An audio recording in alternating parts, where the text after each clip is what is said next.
दाखिल खारिज कराने में अंचल अधिकारी का जो पावर है वो क्या है। अगर आपके पास ऐसे कोई दस्तावेज है जो कि पुराना दस्तावेज है और वो दस्तावेज के आधार पर अगर आप जमीन का दाखिल खारिज कराना चाहते हैं तो आपको क्या करना होगा।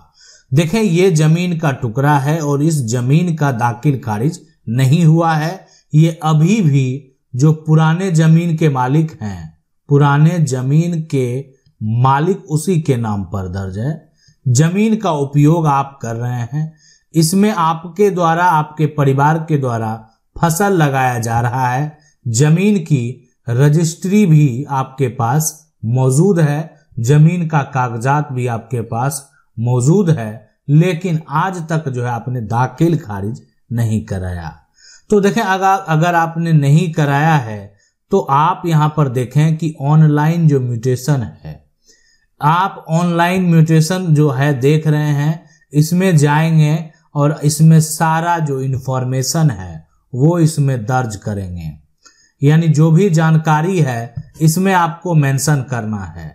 ऑनलाइन म्यूटेशन में, ऑनलाइन म्यूटेशन में ये सारा कुछ जो भी आपका एक तरह से आप कब जमीन खरीदे, आपका डीड का नंबर क्या है, सारा कुछ आपको डालना होगा।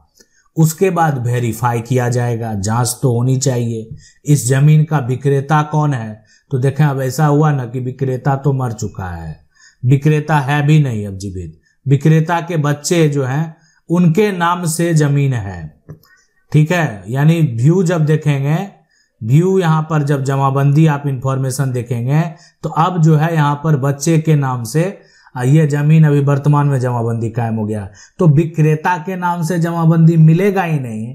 तो अंचल अधिकारी का यहाँ पावर यही है कि आपके म्यूटेशन को रिजेक्ट कर दे।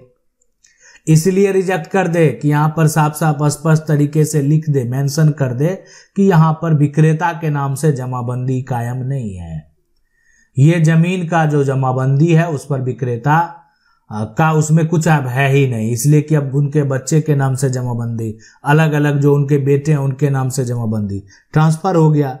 जबकि उनको वो जमीन छोड़ देना चाहिए, जो जमीन बेच दिया गया वो आप अपने पिता के नाम पर छोड़ देते, लेकिन फिर भी नहीं छोड़ा गया, बेटे ने उसका भी बंटवारा कर लिया। अब वहां पर जमाबंदी को जब चेक किया जा रहा है तो वहां पर बेटा का नाम दिखा रहा है। तो अब अंचल के अधिकारी दूसरे के जमाबंदी में जो है उसको कैंसल करके आपका दस्तावेज का म्यूटेशन कर दे, तो यहाँ पर उनको फिर डर लगता है कि नहीं, हो सकता है किसी प्रकार का त्रुटि हो, किसी प्रकार का विवाद हो सकता है, ये जमीन की रजिस्ट्री गलत तरीके से की, एक तरह से हो सकता है किया गया, जो भी कारण रहा होगा। तो अभी होगा कि नहीं, फिर ये जमीन उनका जो म्यूटेशन है उस दोनों से के म्यूटेशन से वो जमीन जो उनके पिता का जो जमाबंदी है उसमें रखना होगा और उसके बाद उसका दाखिल खारिज किया जाएगा। तो अब ये प्रक्रिया जो है ना, इस प्रकार से वो काम करेगा। लेकिन अगर रिजेक्ट भी हो जाता है, कोई घबराने वाली बात नहीं है। दाखिल खारिज म्यूटेशन अगर रिजेक्ट हो गया तो फिर आगे आप म्यूटेशन अपील में जा सकते हैं। यानी जो म्यूटेशन आपने कराया है तो म्यूटेशन अपील भी आप कर सकते हैं। और आप उसके बाद अनुमंडल, यहां पर अगर अनुमंडल या जिला में जाकर जो है आपके पास जो सेल डीड है, आपके पास जो रजिस्ट्री है, उसके अनुसार जो है आप दावा कर सकते हैं। जब उनका आदेश होगा तो फिर आपका म्यूटेशन हो जाएगा। तो अंचल अधिकारी जो है यहाँ पर, जो राज्य सरकार है, तो राज्य सरकार में जितने भी अंचल के अधिकारी हैं उनको एक लिमिट पावर दिया गया है। ऐसा नहीं है कि वो किसी की प्रॉपर्टी को कभी भी कुछ कर सकते हैं, ऐसा नहीं है। अगर वो करेंगे और कल को मामला अगर कोर्ट में चला गया तो समझ सकते हैं उनके साथ क्या होगा, उनका पूरा जीवन बर्बाद हो जाएगा। तो इसीलिए गलत जो है वहां नहीं किया जाता है। जो भी किया जाता है, जो आपके दस्तावेज हैं उसकी जांच करने के बाद किया जाता है। अगर गलत जहां भी किया गया है, आप ऐसा भी न्यूज़ सुने होंगे, तो फिर कार्रवाई भी हुई है।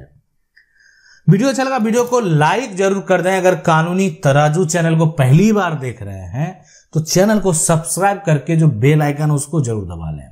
जय हिंद।